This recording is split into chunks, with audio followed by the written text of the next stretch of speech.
lave en venindetag, og vi har fået stillet nogle spørgsmål.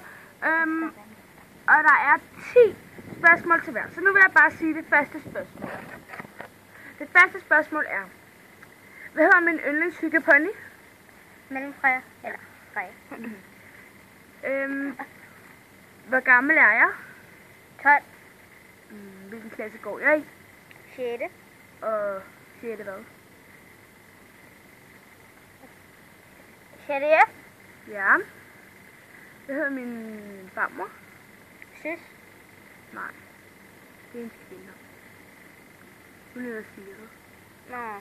Der var den lige en forkert. Så du har, hvor mange har du rigtigt? 3. 3, og så en fel, ikke? Jeg har din fel. Okay, nummer 2. Hvad hedder min far og min mor? Din far hedder Rønne, din mor hedder Karina. Rigtigt. Hvor mange spørgsmål har jeg stillet? Nummer 6. spørgsmål er, hvor mange dyr har jeg, og hvad hedder de, og hvad 2. er det, dyr? Du har en hund, du har en kat, din kat hedder Tiger, din hund hedder Tag. Ja, okay, så er det godt. Så tager jeg.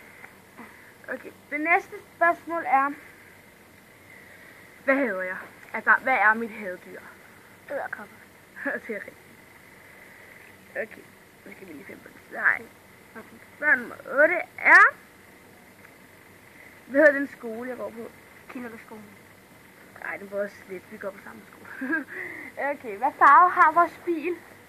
Blå. Det sidste spørgsmål. Og det sidste spørgsmål skal altså være lidt svært.